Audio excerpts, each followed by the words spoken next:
प्रभु की बड़ी नाम की महिमा हो। एक गीत हम गाएंगे प्रभु की महिमा के लिए। ये गीत हमारे जो गीत पुस्तक है उसमें 391 तू प्यार का दरिया है।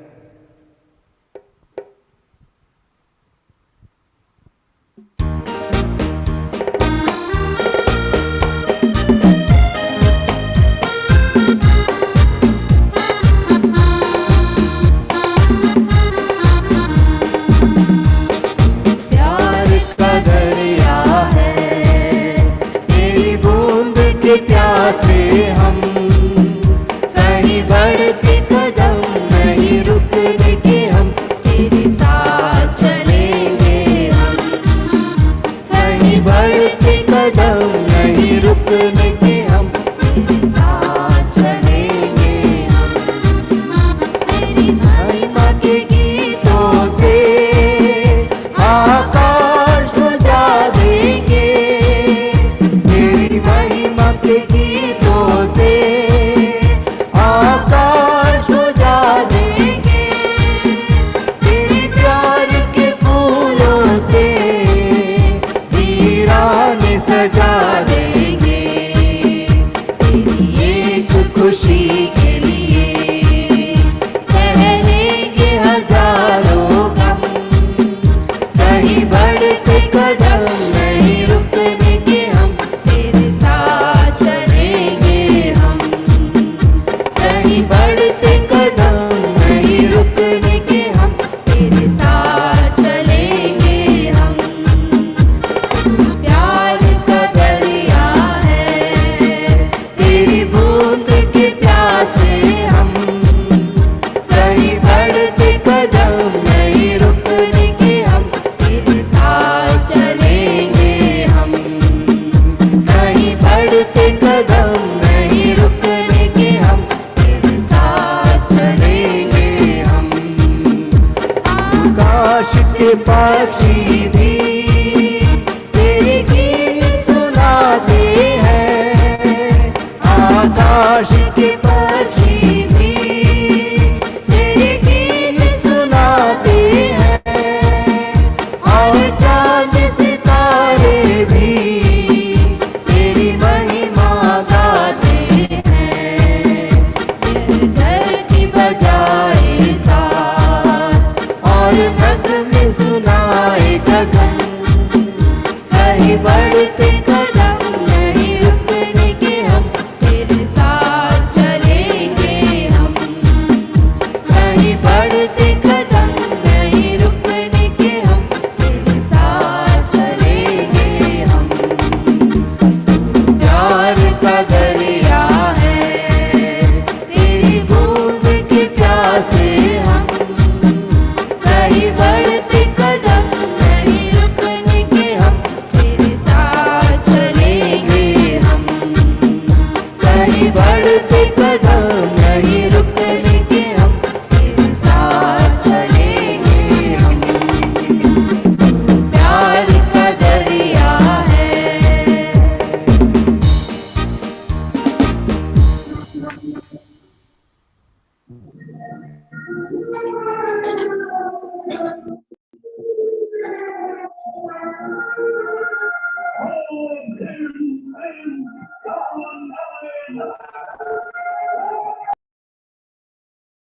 थैंक यू, बहुत बहुत धन्यवाद ब्रदर।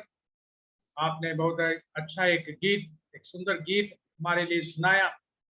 हमारा प्रभु प्यार का दरिया है, हम उसके साथ हम चलेंगे। ये है मसीह जीवन, प्रभु यीशु मसीह के साथ चलना। प्रिय ब्रदर और परिवार, हमारे लिए एक अच्छा गीत सुनाया। आइए अभी हम प्रभु का वचन सुनने के लिए जा रहे हैं। ब्रदर जेबी के साइमन हमारे बीच में है। प्रभु का दास पिछले 2 हफ्ते हमारे बीच में मसीह जीवन के बारे में बहुत सारे बातें बताया है। पिछले हफ्ते हम देखा मसीह जीवन कैसे है, पवित्र आत्मा की अगुवाई में चलने वाला एक जीवन है। आज हम इसी मसीह जीवन के संबंध में हम देखेंगे परमेश्वर के प्रेम में बढ़ने वाला एक जीवन है मसीह जीवन। इस बात को हम सीखेंगे। प्रभु हमें सहायता करे। Over to brother JB K Simon. Thank you brother. आशा करता हूं कि मेरी आवाज पहुंच रही है। Thank you brother. और धन्यवाद देते हैं। बहुत अच्छा एक गीत भी हम लोग सुने हैं, परमेश्वर के प्रेम के ही विषय में प्रिय लोगों ने गाया है। उस परिवार को जो जगदलपुर से है, मैं धन्यवाद देना चाहता हूं कि आप लोगों ने बहुत अच्छा एक गीत सुना है। मसीही जीवन नामक विषय पर हम लोग अध्ययन कर रहे हैं। प्रथम दिन में कुछ प्राथमिक बातें हम लोग देखे थे और बीते सप्ताह हम देखे हैं कि मसीही जीवन पवित्र आत्मा के अगुवाई में बढ़ने का जीवन है। मैं ये दावा नहीं करता हूं कि बहुत गहराई में मैंने उस विषय को आपसे बताया, क्योंकि बहुत ही सीमित समय है और उस सीमित समय में एक गहरा विषय को बांटना एक चुनौतीपूर्ण कार्य है। फिर भी एक दो महत्वपूर्ण बात बीते सप्ताह भी हम देखे थे कि मसीह जीवन का वास्तव में शुरुआत ही पवित्र आत्मा से ही। पवित्र आत्मा एक व्यक्ति को पाप, धार्मिकता और न्याय के विषय में निरुत्तर करके उन्हें यीशु मसीह को ग्रहण करने के लिए तैयार करता है। मैंने एक बात जो बहुत ही स्पष्ट रूप में आपसे कहा था, वो मैं पुनः दोहराना चाहता हूं।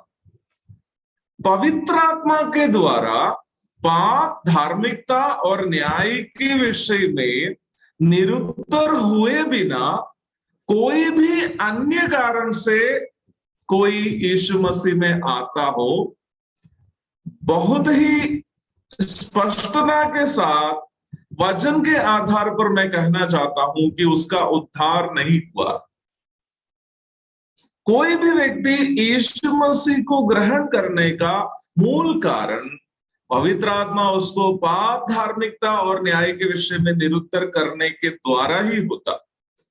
फिर हम ये देखे हैं, पवित्र आत्मा एक व्यक्ति को पाप, धार्मिकता और न्याय के विषय में निरुत्तर करने के द्वारा एक व्यक्ति जब यीशु मसीह को ग्रहण करता है, पवित्र आत्मा उसको उसके शरीर के उद्धार के लिए उसको छाप कर देते हैं। एफेसियों की पत्री पहला अध्याय उसकी 13 और 14वीं आयत से भी हम देखे हैं।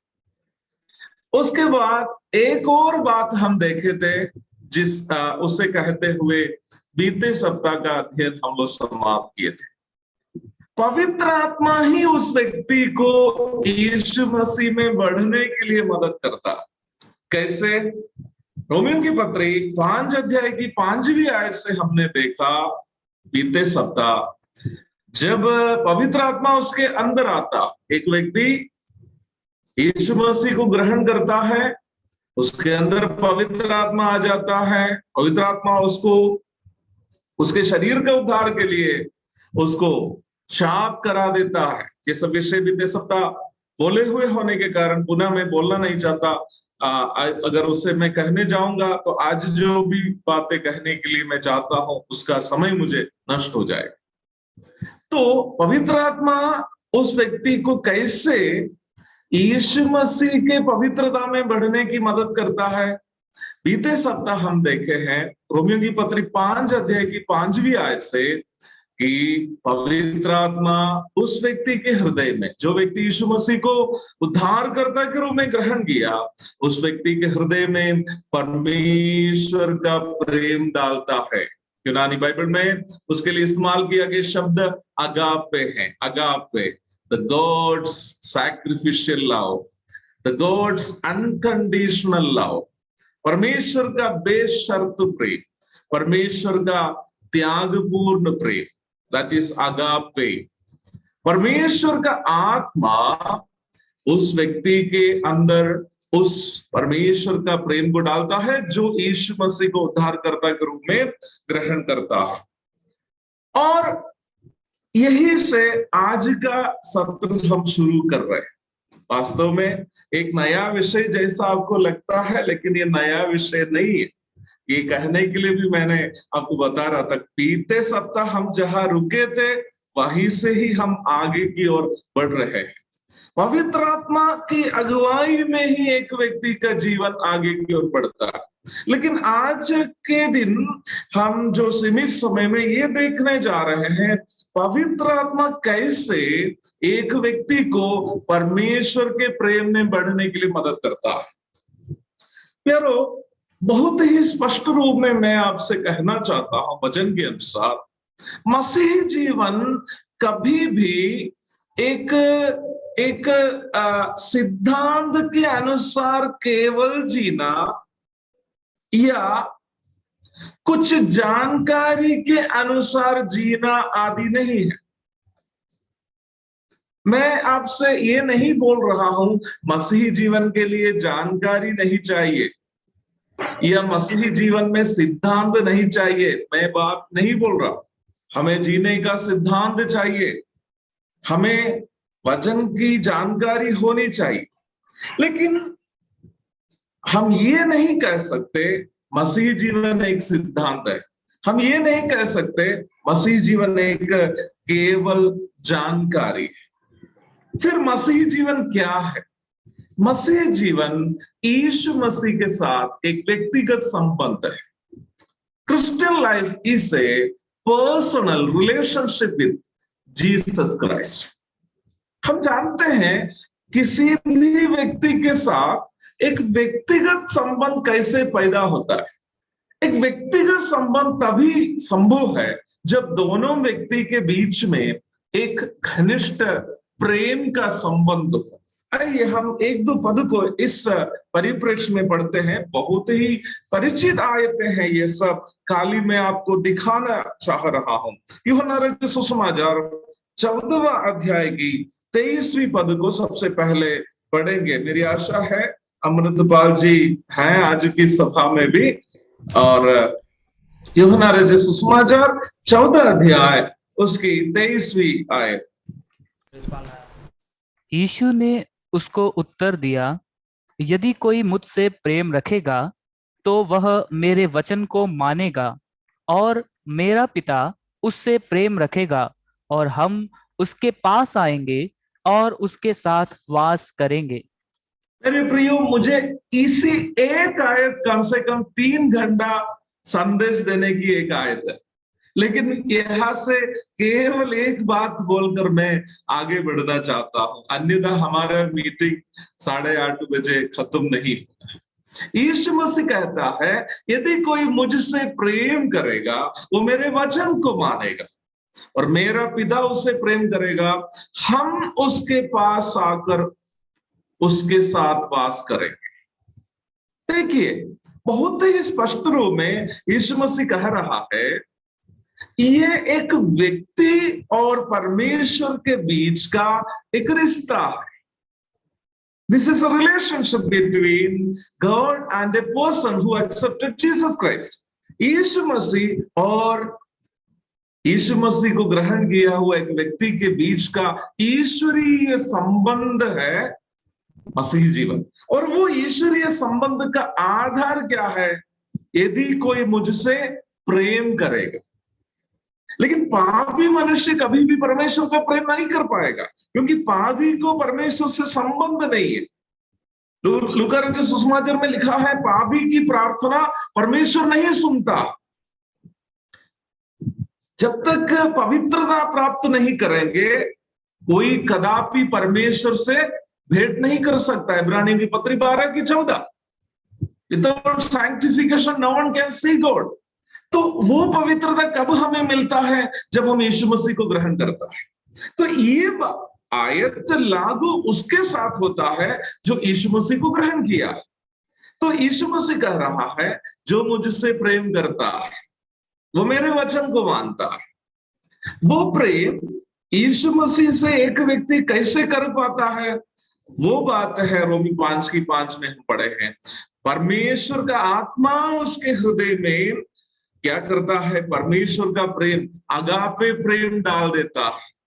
और वो प्रेम यीशु मसीह से प्रेम करने के लिए उसको प्रेरित करता है। और यीशु मसीह से वो व्यक्ति प्रेम करता है, त्रिएक परमेश्वर के साथ उसका एक व्यक्तिगत संबंध हो जाता है। मैं सिंपली बोल के जाना चाहता हूं, मसीही जीवन परमेश्वर के प्रेम से बढ़ने वाला एक जीवन है। और वो बढ़ोतरी कैसे है?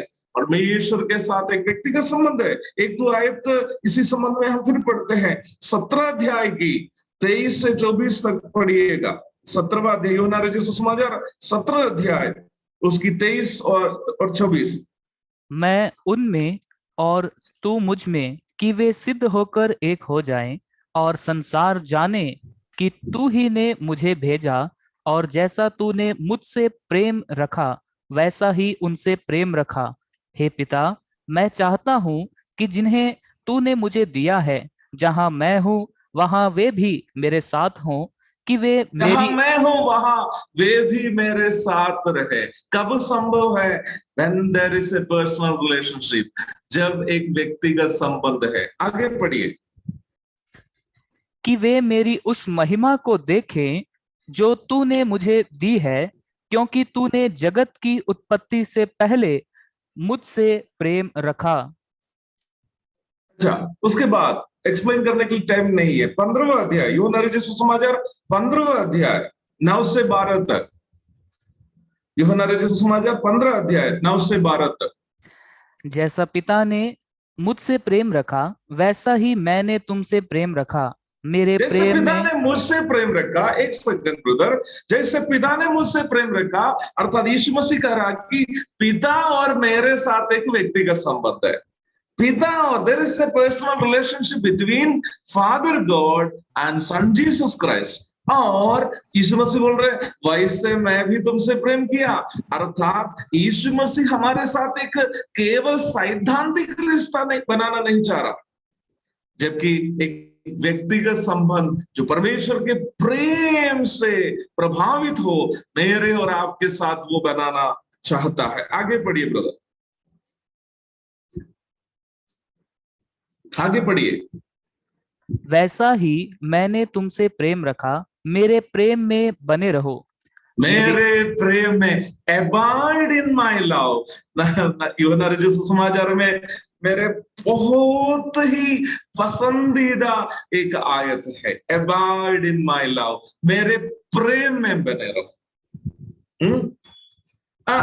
हम लोग सब मेरे चर्च में बने रहो, और मसीही धर्म में बने रहो, त्योहार के समय एक दूसरे से बने रहो। इस तरह सब सुने होंगे या सोचते होंगे, लेकिन यीशु मसीह ये सब नहीं कहा।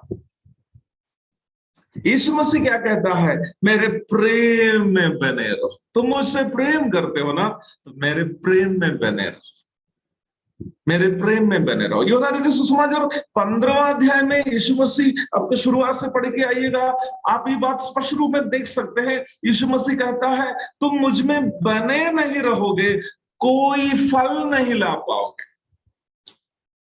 एक पेड़ का फल लाता है जब वो बढ़ता है, जो सही तरीके का बढ़ोतरी एक वृक्ष में जब आता है, उसमें से फूल और फल निकलता है। यीशु मसीह कहता है यूहन्ना रचित सुसमाचार 15 अध्याय में, यदि तुम मुझ में बने रहोगे तुम फल लाओगे।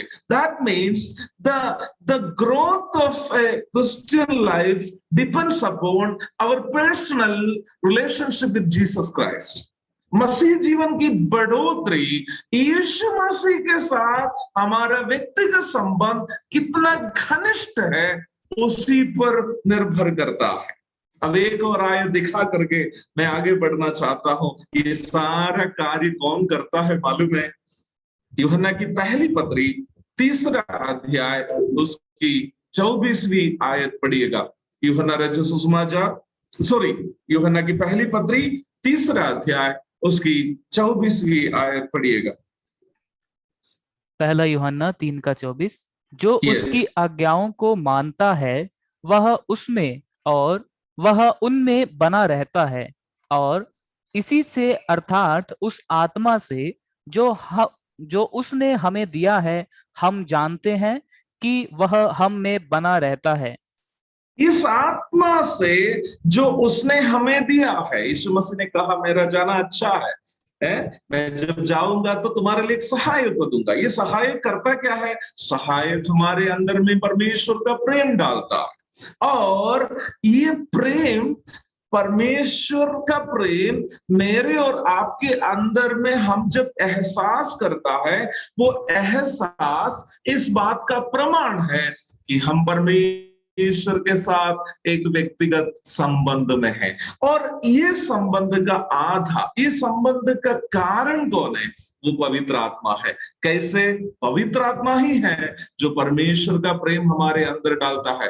अर्थात परमेश्वर से प्रेम करने के लिए मुझको और आपको प्रेरित करने वाला पवित्र आत्मा है। मैं एक बात कहते हुए आगे बढ़ता हूं।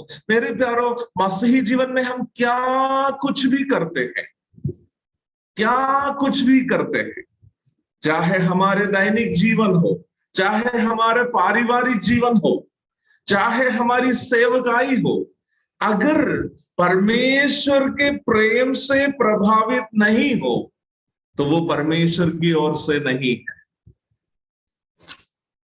मैं क्यों मसीही जीवन बिता रहा हूं? क्या मेरा लाभ के लिए है? तो मैं मसीही जीवन नहीं बिता रहा। मैं क्यों मसीही जीवन बिता रहा हूं? क्योंकि मुझे परमेश्वर से प्रेम है, तो वो मसीही जीवन है। क्यों मैं अपनी पत्नी से प्रेम करता हूं? क्या पत्नी से मुझे कोई लाभ मिलता है इसलिए है? तो वो मसीही जीवन नहीं है। अगर मैं परमेश्वर से प्रेम करने के कारण मेरी पत्नी से प्रेम करता हो तो वो मसीही जीवन है। क्यों मैं बहनों की तरफ से बोलना चाहता हूं, क्यों मैं अपने पति के अधीन रहती हूं, मैं क्यों उनकी सेवा करती हूं? क्या मुझे उनसे कुछ लाभ मिलता है इसलिए है? तो वो मसीही जीवन नहीं है। परंतु परमेश्वर से प्रेम करने के कारण अगर मैं अपना पति की सेवा करती हूं, उनके अधीन रहती हूं, उनके साथ संबंध में रहता हूं, संगति में रहता हूं, वो इसका प्रमाण है कि हम एक सही मसीही जीवन बिता रहे हैं। तो मसीही जीवन की बढ़ोतरी पूर्णता उस परमेश्वर के प्रेम से प्रभावित है जो पवित्र आत्मा उद्धार पाए हुए उनके हृदय में डालता है। मैं प्रारंभ में कहा एक जानकारी नहीं, पत्रस को यीशु मसीह के बारे में अच्छी जानकारी थी। परिचित एक आयत है, थोड़ा सा पढ़िएगा। यूहन्ना रचित सुसमाचार 6 अध्याय की 68 और 69 पढ़िएगा। यूहन्ना रचित सुसमाचार 6 अध्याय उसके 68 और 69, 68 और 69। शमौन पतरस ने उसको उत्तर दिया, हे प्रभु, हम किसके पास जाएं? अनंत जीवन की बातें तो तेरे ही पास है, और हमने विश्वास किया और जान गए हैं कि परमेश्वर का पवित्र जन तू ही है। 2 बातें पतरस के पास था। क्या है?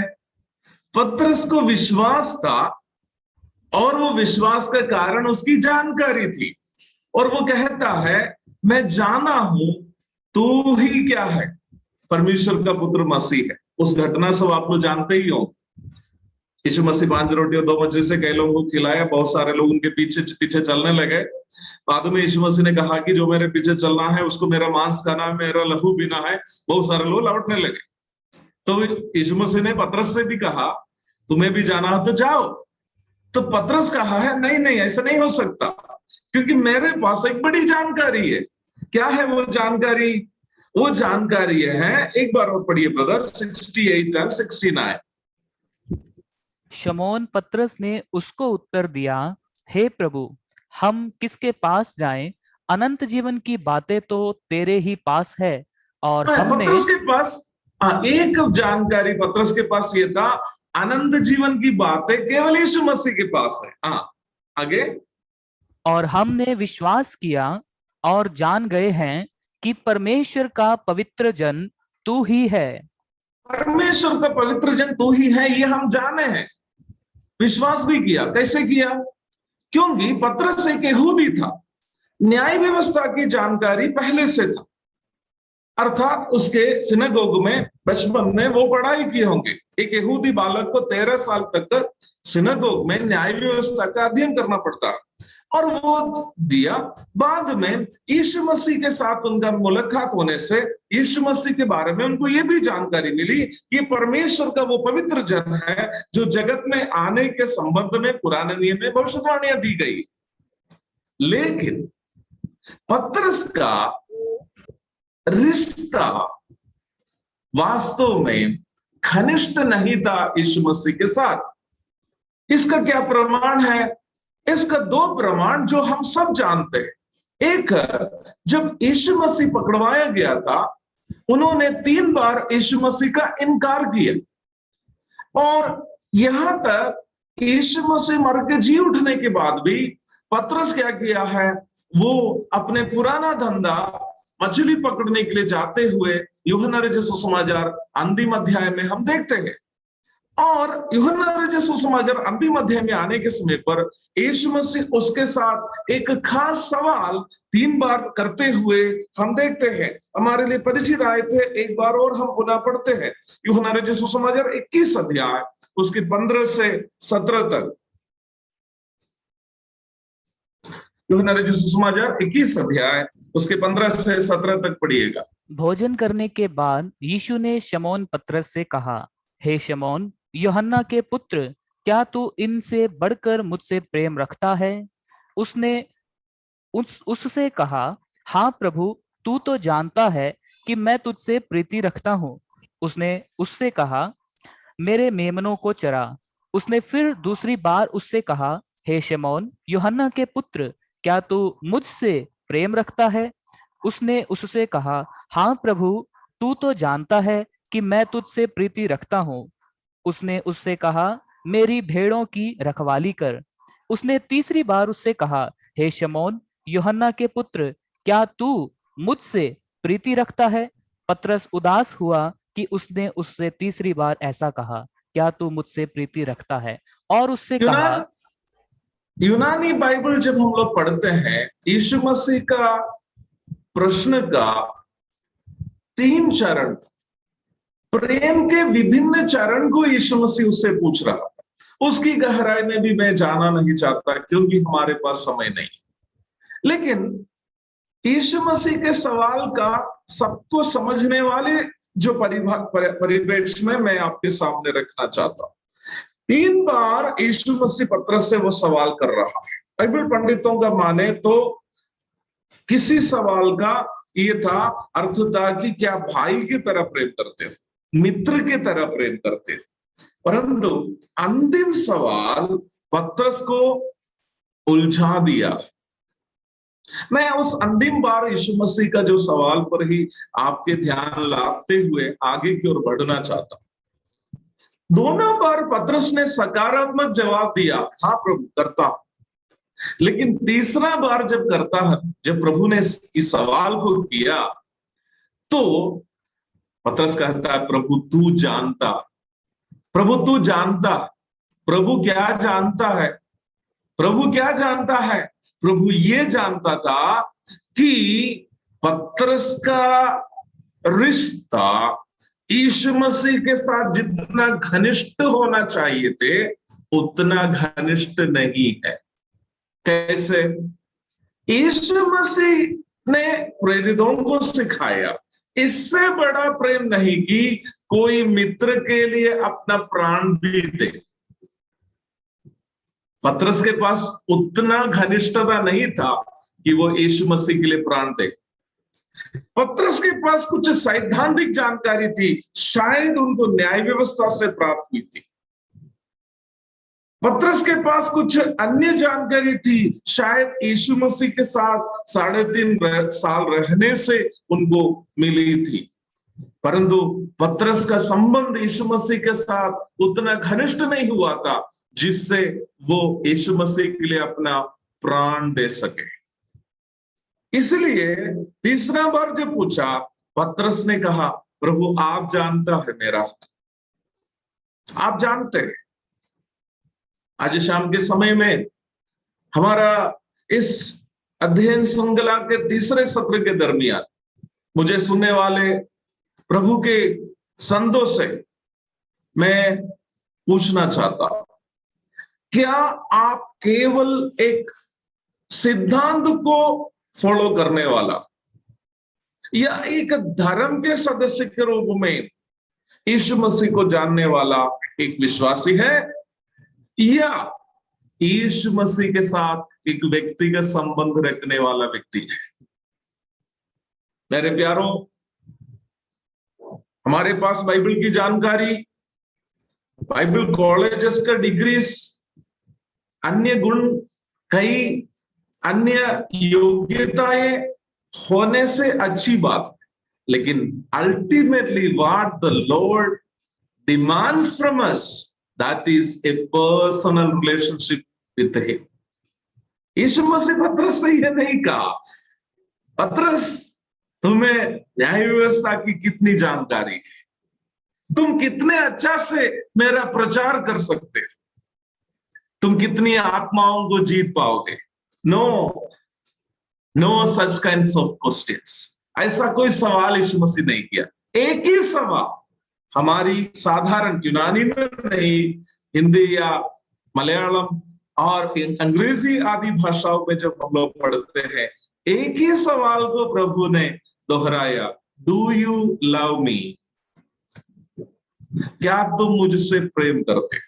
आज शाम के वक्त मैं चाहता हूं मुझे सुनने वाले प्रिय भाई बहनों, इस अध्ययन श्रृंखला के अन्य कोई भी बात आपको समझ में नहीं आया हो या आपकी याद में नहीं रही, इस सवाल को कभी भूलना नहीं है, क्योंकि ये सवाल किसी इंसान ने ही नहीं पूछा।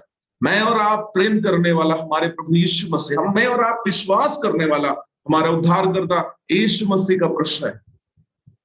यीशु मसीह हमसे और कुछ नहीं पूछता, हमारे पास कितने डिग्रीज है, हम कितने कन्वेंशन में प्रचार कर सकते हैं, कितने कलीसियाओं की स्थापना किया, कितना हम प्रभु के नाम में देते हैं। No, nothing. एक सवाल, क्या तुम मुझसे प्रीति रखते हो? Do you love me? क्या तुम मुझसे प्रेम करते हो? इस सवाल का बहुत महत्व है। मेरा कहना यह नहीं है कि सेवा नहीं होनी चाहिए, मेरा कहना यह नहीं है कि आराधना नहीं होनी चाहिए, प्रचार नहीं होना चाहिए, लेकिन हमारा कोई भी काम जो हम करते हैं प्रभु के नाम में, वो प्रभु के प्रति हमारा प्रेम से प्रभावित नहीं हो तो वो बेकार है। यीशु मसीह में हमारा बढ़ोतरी, मसीह जीवन में हमारी बढ़ोतरी वास्तव में पूर्णतः टोटली परमेश्वर के प्रेम में हमारी बढ़ोतरी है। ये बात हमें भूलना नहीं। एफेसोस की कलीसिया, शायद नए नियम में जितनी स्थानीय कलीसियाओं का जिक्र किया है, विशेष करके जिसकी नाम में पत्री है, एफेसोस की कलीसिया एक बड़ी सौभाग्यशाली कलीसिया थी। संभवतः अक्विला और प्रिस्किल्ला ने उस कलीसिया की स्थापना की जो पौलुस के सहकर्मी थे। प्रेरित पौलुस ने 3 साल वहां रहकर उनको वचन सिखाया। बाद में तिमोथियुस उस कलीसिया में पास्टर रह चुके। उसके पश्चात यूहन्ना जो अंत में जीवित प्रेरित थे, वो भी उस कलीसिया में वचन की अगुवाई की सेवकाई की। बाइबल नए नियम के 6 या 7 किताब एफेसोस की कलीसिया से संबंध रखने वाली है। आपको बता, यूहन्ना रचित सुसमाचार, एफेसियों की पत्री, तिमोथियुस की दोनों पत्री, यूहन्ना की 3 पत्री, यूहन्ना रचित सुसमाचार, यूहन्ना की 3 पत्री, और यहां तक प्रकाशित वाक्य का भी संबंध है एफेसोस की कलीसिया से। तो इतना सौभाग्यशाली एक प्रिविलेज्ड कलीसिया थी एफेसोस की कलीसिया। इतने अच्छे, पौलुस से लेकर यूहन्ना तक, तिमोथियुस और अक्विला, अपोलोस, ढेर सारे प्रभु के दासों से वचन सीखा। परंतु उस कलीसिया का एक बड़ी समस्या थी। क्या थी? उस कलीसिया में परमेश्वर का प्रेम का अभाव था। इसलिए एफेसियों के लिए जब वो पत्री लिखता है, प्रेरित पौलुस प्रार्थना करता है कि ये लोग प्रभु के प्रेम में, परमेश्वर का प्रेम में बढ़े। एक बार हम लोग उस आयत को थोड़ा सा पढ़ेंगे। ये पौलुस की प्रार्थना है। एफेसियों की पत्री 3 अध्याय 17 से 19 तक पढ़िएगा। एफेसियों की पत्री 3 अध्याय 17 से 19 तक।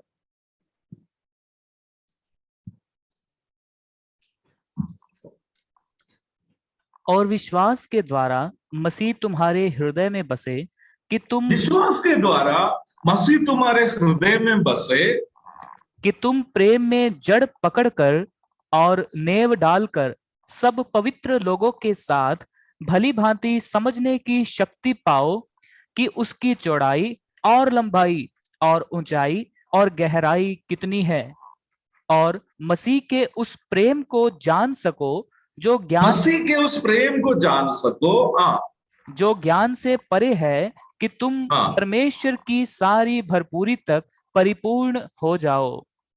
यहां परमेश्वर की सारी भरपूरी का मतलब है परमेश्वर के सभी नैतिक गुणों की परिपूर्णता। अर्थात सरल भाषा में कहेंगे परमेश्वर के पवित्रता की परिपूर्णता। परमेश्वर के पवित्रता के परिपूर्णता की ओर पौलुस प्रार्थना कर रहा है। एफेसोस के विश्वासी लोग बढ़े, लेकिन कैसे बढ़ेगा? कैसे बढ़ेगा? परमेश्वर के प्रेम के ऊंचाई, लंबाई, चौड़ाई, गहराई को जानकर। वहां पर पौलुस दूसरी कोई बात नहीं कर रहे। मैं क्यों एफेसुस की कलीसिया की भूमिका आपको बताया था मालूम है?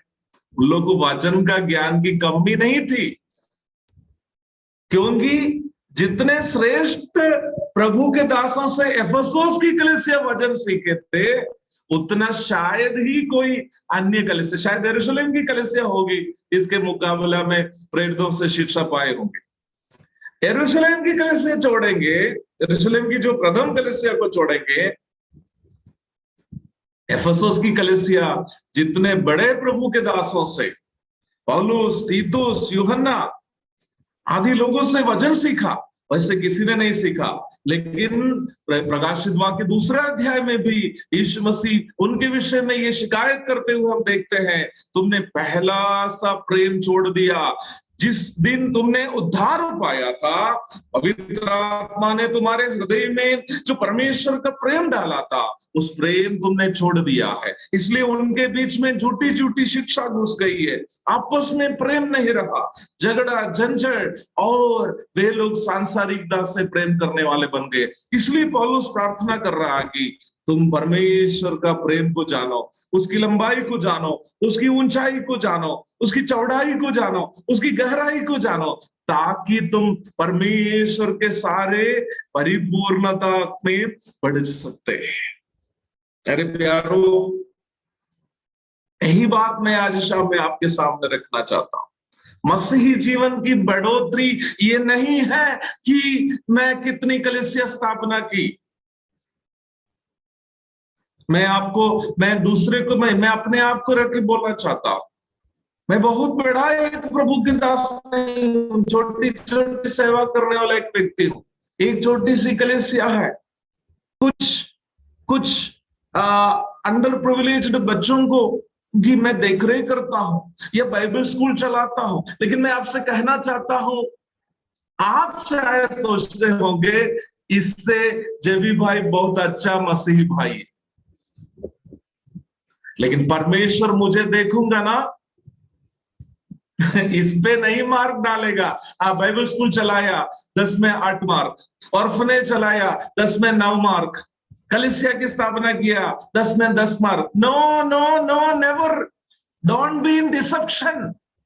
धोखे में मत पड़िए। परमेश्वर एक ही चीज देखेगा, जब भी how much deep, how much intimate your relationship with me, तुम्हारा संबंध मेरे साथ कितना गहरा था। बस यही देखेगा, बस यही देखेगा। मैं खुद इस बात को बता, मुझे सुनने वालों में मुझसे भी अधिक सेवा करने वाले लोग जरूर हों, लेकिन आपसे भी मैं कहना चाहता हूं, हमारी सेवकाई का बड़प्पन नहीं, हमारा आत्मिकता का तोल। The criteria to measure the growth of the Christian life is not how much ministries we are involved in. The criteria to measure the growth of Christian life is not how much we give to the Lord, but the criteria to measure the growth of Christian life is how much we became intimate in our relationship with Christ, our Lord Jesus. हम कितना प्रभु को देते हैं, कितनी सेवा करते हैं। और प्रचारक लोग भी ये धोखे में काफी पड़ जाते हैं। हम लोग जब इतनी कलीसिया स्थापना, कितना आत्मा जीतना, पिछले साल 50 आदमी को बपतिस्मा दे दिया, और हम ये प्रमाणित करने जा रहे हैं कि मैं बहुत बड़ा एक भक्त हूं। इट्स ओनली अ डिसेप्शन, एक धोखाधड़ी है। हमारे व्यक्तिगत जीवन में हम प्रभु के साथ कितना घनिष्ठ संबंध में हैं, प्रभु से हमारा प्रेम कितना है, वही हमारा तोल है। मेरा समय भागते जा रहा, तो आप सोचते होंगे ये जबी भाई क्या बोलने जा रहा है, सेवा नहीं करनी चाहिए, प्रभु को नहीं देना चाहिए। अच्छा, एक दो उदाहरण हम लोग जल्दी देखते हैं, तब तक तो समय भी खत्म हो जाएगा। दूसरे कुरिन्दी 5:14 पढ़िएगा, सब बहुत ही वर्जित आयत है। दूसरा कुरिन्दी 5:14, क्योंकि मसीह का प्रेम हमें विवश कर देता है, इसलिए कि हम यह समझते हैं कि जब एक सबके लिए मरा तो बस रुकिए ब्रदर, रुकिए, टाइम नहीं है। मसीह का प्रेम हमें विवश करता है, पौलुस का प्रस्ताव है। सेवगाई के सिलसिले में, कुरिन्थियों के बीच में सेवगाई के सिलसिले में पौलुस बोलने वाली एक प्रस्ताव है ये, मसीह का प्रेम हमें विवश करता है। 5:9 पढ़िए। इस कारण हमारे मन की उमंग यह है कि चाहे साथ रहें चाहे अलग रहे, पर हम उसे भाते रहें। हम उसे भाते रहे, हम उसे भाते रहे। We may be the people who please him। वो है उसका अर्थ। पौलुस क्या बोल रहा है? हम मसीह का प्रेम हमें विवश करता है। पौलुस क्या बोलना चाह रहे हैं? आप लोग इसकी कुरिन्थ कलीसिया की भूमिका जानते हो। पौलुस के 1.5 साल की सेवकाई में कुरिन्थ में एक कलीसिया की स्थापना हुई, परंतु बाद में ये कलीसिया जो है बहुत ही पापों में प्रदूषित हो गए, और यहां तक उस कलीसिया के लोग पौलुस के भी प्रेरितायित्व पर सवाल करने लगे। पौलुस से भी नफरत करने वाले लोग उस कलीसिया में हो गए। इस परिप्रेक्ष्य में पौलुस उनके बीच में सेवा करते समय पौलुस एक काम किया, सेवा नहीं छोड़ा, परंतु उनसे आर्थिक सहायता स्वीकार करना पौलुस छोड़ दिया। कई लोग इस पद को उठा करके कहते हैं कि पौलुस ने कभी किसी से पैसा ही नहीं लेते थे। ये सब वचन के अज्ञानता के कारण ऐसा कर। पौलुस कुरिन्थ में कलीसिया के विश्वासियों से आर्थिक सहायता स्वीकार नहीं किया, क्योंकि कुरिन्थ कलीसिया में कुछ ऐसे लोग थे जो पौलुस के प्रेरितायित्व पर शक करते थे। परंतु पौलुस उनके बीच में सेवकाई को छोड़ा नहीं, उनसे किसी प्रकार का लाभ पाए बिना, सांसारिक जीवन में लिए जो जरूरत, लाभ नहीं, अनिवार्य बातें जो विश्वासियों से लेना चाहिए, जिसका हक पौलुस को था, वो लिए बिना भी पौलुस उनके बीच में सेवा किया। और उस परिप्रेक्ष्य में पौलुस बोल रहा है, मैं तुम्हारे बीच में क्यों सेवा करता हूं। आप इस बात को समझने के लिए पहला कुरिन्थी अध्याय 9 13 से 15 तक भी पढ़िए। पहला कुरिन्थी अध्याय 9 13 से 15 तक भी पढ़िए। क्या तुम नहीं जानते कि जो मंदिर में सेवा करते हैं वे मंदिर में से खाते हैं, और जो वेदी की सेवा करते हैं वे वेदी के साथ भागी होते हैं। इसी रीति से प्रभु ने भी ठहराया कि जो लोग सुसमाचार सुनाते हैं उनकी जीविका सुसमाचार से हो, परंतु एक सेकंड रुकिए ब्रदर। यीशु वहां पर लेखक पौलुस 2 उदाहरण दे रहा। एक पुराना नियम से, परमेश्वर के मंदिर में वेदी के पास जो याजक लोग सेवा करते हैं उनकी जीविका क्या चीज से होनी चाहिए? वेदी से मिलने वाली वस्तुओं से ही होनी चाहिए। दूसरा, नया नियम से पौलुस उदाहरण दे रहा, यीशु मसीह भी ये बात कही है कि जो सुसमाचार का प्रचार करता है उनकी जीविका किससे होनी चाहिए? उनके सुसमाचार प्रचार से जो लोग उद्धार में आते हैं वे लोग क्या करना चाहिए? उनके अगुवे की आवश्यकताओं की पूर्ति करनी चाहिए, या उनसे जो वचन सीखते हैं वो वचन सिखाने वाले को हर भली वस्तु के भागी बनाना है। गलातियों की पत्री में हम पढ़ते हैं। लेकिन पौलुस यहाँ बोल रहा है, पौलुस यहाँ क्या बोल रहा है? आगे पढ़िए ब्रदर, जहां से रुका है आगे पढ़िए। परंतु मैं इनमें से कोई भी बात काम में ना लाया।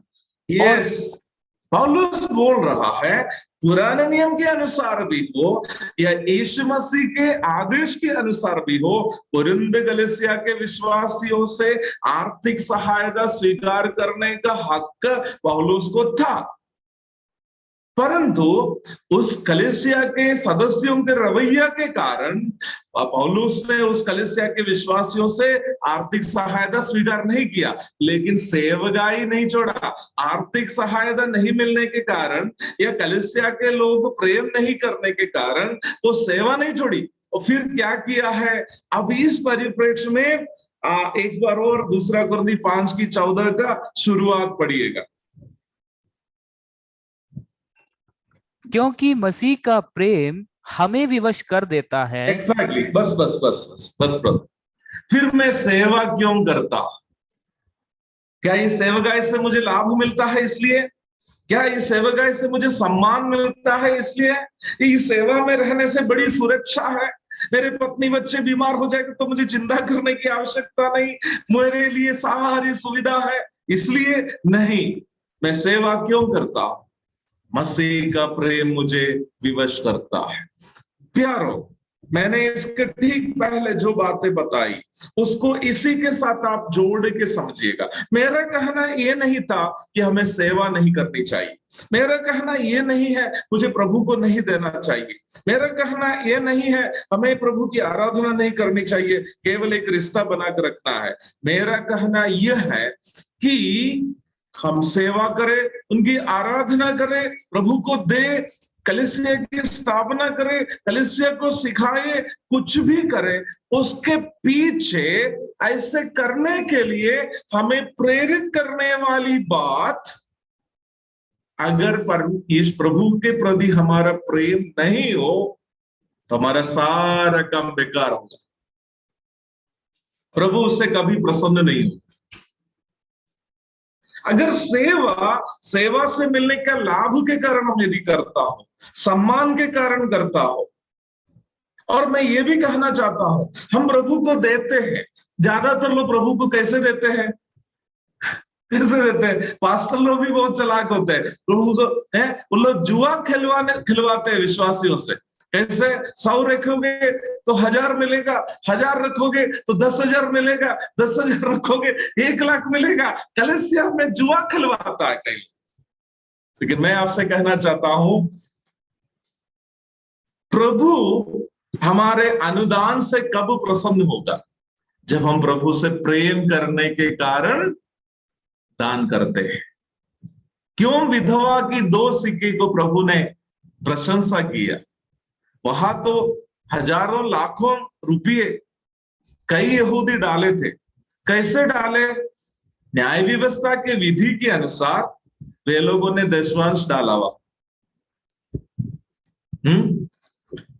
न्याय व्यवस्था में जो विधि व्यवस्था है, न्याय व्यवस्था में आप ये नहीं सोचेगा न्याय व्यवस्था में केवल 10% ही डालने की विधि थी। न्याय व्यवस्था के अनुसार कम से कम 33% डालने की विधि है। अब वो हमारा विषय नहीं है, वहां की ओर मैं जाना नहीं चाहता। उस विधि के अनुसार बहुत सारे लोग वहां डाले, लेकिन एक विधवा स्त्री थी, उसके पास जो कुछ था, अब उसके पास कुछ नहीं बचा था, सब कुछ प्रभु को दे दिया। क्यों? उसके दिल में पूरा प्रभु से प्रेम था। प्रभु से उसका इतना प्रेम था कि उसको अपने पास से कुछ बचा कर रखने का मन नहीं किया। ये एटीट्यूड देने के विषय में हो, सेवकाई के विषय में हो, आत्मिक जीवन के विषय में हो, लागू करने की बात है। मैं क्यों पवित्र जीवन बिताना चाहते हैं? क्योंकि मुझे प्रभु से बहुत प्रेम है, इसलिए मैं प्रभु को छोड़कर दूसरे तरीके से जीना नहीं चाहता। मैं क्यों सेवा करता हूं? नहीं, मुझे कुछ मिलने के कारण नहीं, मुझे कुछ लाभ के लिए नहीं, मैं प्रभु से बहुत प्रेम करता हूं, प्रभु से बहुत प्रेम करता हूं। मैं क्यों प्रभु को देता हूं? प्रभु आप मुझे वापस नहीं भी कुछ दीजिए, मेरा बात कितने लोगों को हजम होगा मुझे नहीं पता, लेकिन मैं ये बात जब आपसे कहता हूं आप बुरा नहीं मानिएगा, ये बात मैं इसी मानसिकता से करने वाला एक व्यक्ति हूं। आप मेरी बात को गलत, मैं एक धनी व्यक्ति नहीं, लेकिन आज भी मैं एक अगुवे के रूप में आदर्श बनने की भी जरूरत है, इसलिए मैं बोलना चाहता हूं। मेरे पास मैं बोलना चाहता हूं, मेरे ज्यादातर हमारी सेवकाई हम मुफ्त में करते हैं, आप तो जानते हो। हम बाइबल स्कूल के बच्चों से कुछ नहीं लेता, मैगजीन निकालते, फ्री में डालता। कैसे फ्री में? मतलब क्या है? प्रेस वाला थोड़े फ्री में छाप के देगा, किराना दुकानदार फ्री में थोड़े देगा, कुछ नहीं। खर्च करने में बड़ा आनंद होता है। क्यों? मैं इस विषय जो अनुभव करता आपके साथ, मैं कोई सिद्धांत सीखकर आपको थियोरी सिखा नहीं रहा। हमारा कोई भी काम प्रभु से प्रेम करने के कारण यदि हम नहीं करते हैं ना, उसका कोई लाभ नहीं है। हम क्यों प्रभु को दें? आप देखिए ना, इस मानसिकता से देंगे प्रभु से है, प्रभु से यदि हम प्रेम नहीं करते हैं तो हम देने पर दसवांश दे लेंगे। मान लो आपके पास 100 रुपया है, आपको विधि व्यवस्था सब मालूम है, तो आप कितना देंगे? 10 रुपया देंगे। अगर ब्रदरन आदमी थोड़ा सा और सिद्धांत जानने वाला है तो 15 रुपये डालेंगे।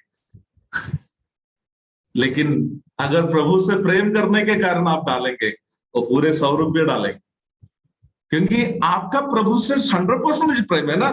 आप प्रभु से आपका प्रेम 10% नहीं है ना, प्रभु से आपका प्रेम 15% नहीं है ना। सेवा करते समय हम क्यों सेवा करते हैं? Simply I love the Lord, मैं प्रभु से प्रेम करता हूं। मैं क्यों प्रभु के लिए जी रहा हूं? बहुत सारे बच्चे होंगे मुझे सुनने वाले, स्कूल और कॉलेज में पढ़ते हैं।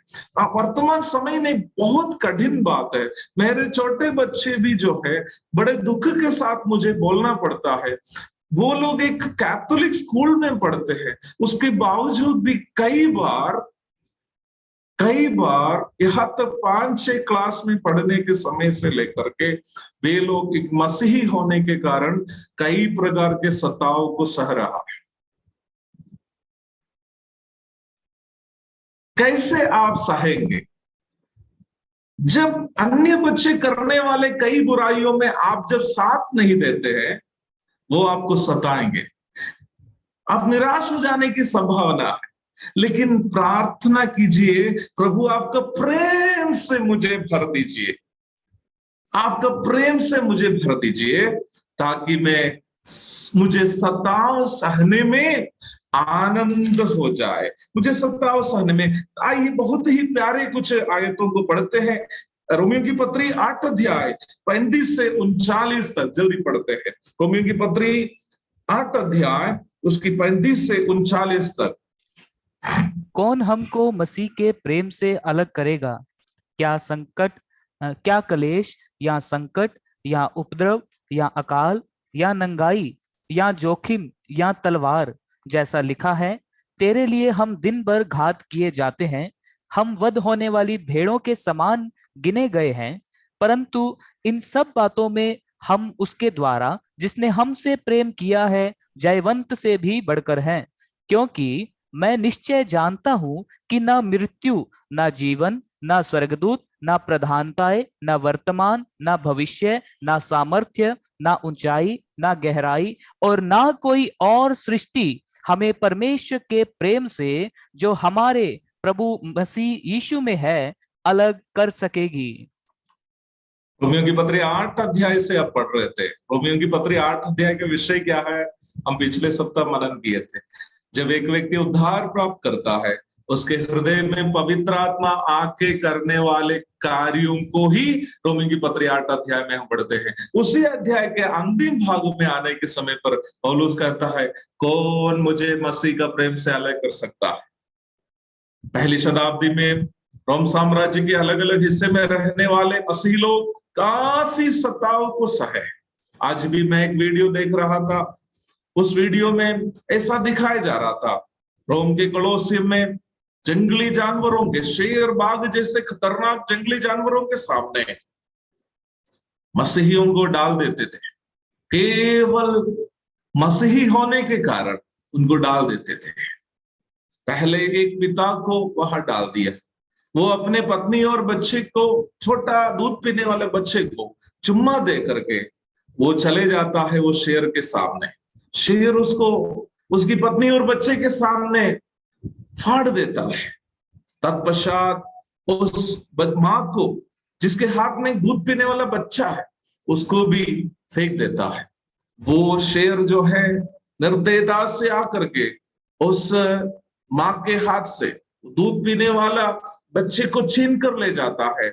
उस समय भी वो मां यीशु मसीह का इनकार नहीं करती है। मैंने ऐसा सुना है, कभी कभी कतार में मसीही लोग को खड़े किए जाते थे जंगली जानवर के सामने फेंक देने के लिए।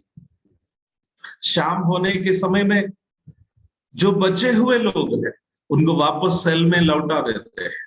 तो शाम होते समय में कतार के पीछे खड़े रहने वाले मसीह लोग जानते हैं शायद उनको आज चांस नहीं मिलेगा, तो आगे रहने वाले, कतार में आगे रहने वाले मसीहियों से पीछे रहने वाले मसीह लोग कहते थे, भाई आप पीछे आ जाइए, मैं आगे बढ़ता हूं, मैं आज शेर का आहार बन जाता हूं ताकि मैं जल्दी मेरा प्रभु से भेंट कर सकूं। मसीही जीवन एक सैद्धांतिक जीवन नहीं है मेरे प्यारों। मसीही जीवन केवल बाइबल कॉलेजों से लेने वाला डिग्रीज या हमारे मस्तिष्क में भर के रखे हुए कुछ जानकारी में बिताने वाला जीवन नहीं है।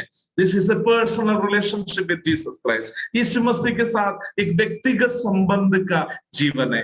अंत में एक आयत पढ़कर मैं समाप्त करता हूं। प्रेरितों के काम 7 अध्याय उसके 55, 59 और 60 आयत को पढ़िएगा। प्रेरितों के काम 7 अध्याय 55, 59 और 60।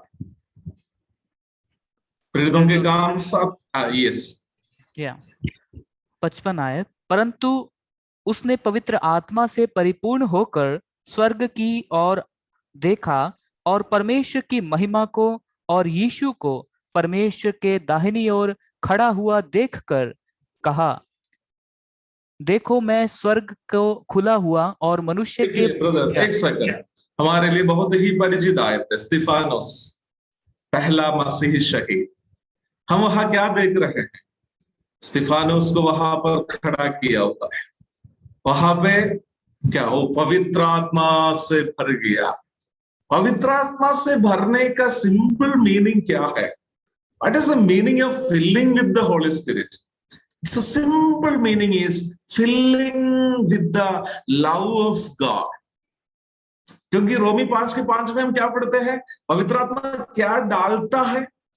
परमेश्वर का प्रेम डालता है। तो वो डालते डालते डालते भर जाना। With what? क्या चीज से? परमेश्वर का प्रेम से। पहला मसीही शहीद स्टेफानोस, वो कैसे शहीदगी को प्राप्त किया? हम पढ़ते हैं परमेश्वर का आत्मा से वो भर गया, अर्थात यीशु मसीह के प्रति प्रेम से वो भर गया।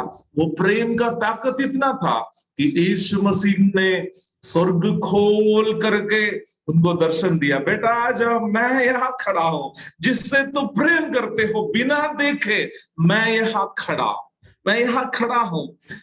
पौलुस का शाऊल, जिसका नाम शाऊल था, शाऊल का पत्थर को मत डरो, तो तेरा प्रेम में इतनी ताकत है, शाऊल नामक हत्यारा को मेरा प्रेम का प्रचारक बना सकता है। और स्तिफानोस शहीद हो गया। मेरे प्यारों, मेरा समय समाप्त हो गया। बहुत कुछ इसमें बोल सकता है, रात भर हम लोग बोल सकता है, लेकिन हमारे पास समय नहीं। मैं एक ही बात बोलकर समाप्त करता हूं। मसीह जीवन की बढ़ोतरी ये नहीं है कि हमने 10 साल पहले विश्वास में आया, उस समय मैं सिंबल विश्वासी था, अभी एक प्रचारक बना। नहीं, नथिंग। ये नहीं कि मैं 20 साल पहले उद्धार पाया, अभी कलीसिया का प्राचीन बन गया। नहीं, वो सब सेवगाई है। वो इसका तोल नहीं है कि हम कितना मसीह में बड़ा है। हम लोग ये सब सांसारिक हम सोचते हैं, प्रचारक ज्यादा विश्वास, बड़ा विश्वास, प्राचीन बड़ा विश्वास। No no no no. प्रभु देखेंगे, बस ये देखेंगे, मेरा प्रभु के साथ, आपका प्रभु के साथ वो प्रेम का संबंध में कितना घनिष्ठता है। इसलिए मेरे प्यारों, आज से अगर आज तक आपने ऐसी प्रार्थना नहीं की, मैं आपसे एक छोटी सी विनती करके समाप्त करता हूं। आज से आपकी प्रार्थना में एक छोटा सा लाइन जोड़ना है, प्रभु तेरा प्रेम में बढ़ने के लिए मेरी मदद कीजिए, आपसे प्रेम करने के लिए मुझे मदद कीजिए। आपको एस्केटोलॉजी नहीं मालूम हो, कोई बात नहीं। आपको एक्लेसियोलॉजी नहीं मालूम हो, कोई बात नहीं। आपको न्यूमाटोलॉजी नहीं मालूम है, कोई बात नहीं। प्रभु को उससे मतलब ही नहीं, लेकिन प्रभु को इस बात से मतलब है कि आप प्रभु से प्रेम करते हो कि नहीं। पतरस से यीशु मसीह नहीं पूछा, पतरस मैंने तुम्हें थियोलॉजी सिखाया था, तुमको मालूम है कि नहीं? मैंने तुमको न्यूमाटोलॉजी सिखाया था, तुमको मालूम है कि नहीं? मैंने तुमको एस्केटोलॉजी सिखाया था, मालूम है कि नहीं? पतरस से यीशु मसीह नहीं पूछा। The only question the Lord asked to Peter was, do you love me? क्या तुम मुझसे प्रेम करते हो? यही सवाल किया। यही सवाल मेरा विश्वास है मुझसे और आपसे पूछूंगा। न्यायासन के सामने खड़े रहने के समय पर हमसे भी ये सब नहीं पूछेंगे कि हम कितने डिग्री लिए हैं, कितनी जानकारी हमें बाइबल ने। एक सवाल, कितना तू मुझसे प्रेम किया है? उस सवाल का जवाब देने के लिए तैयार होने के लिए हम प्रार्थना करेंगे। एक प्रार्थना रोज इस सभा में जितना सम्मिलित, आज से एक प्रार्थना में एक लाइन जरूर जोड़िएगा, प्रभु कल से अधिक आपसे प्रेम करने के लिए मेरी मदद कीजिए। प्रभु के धन्य नाम की महिमा हो।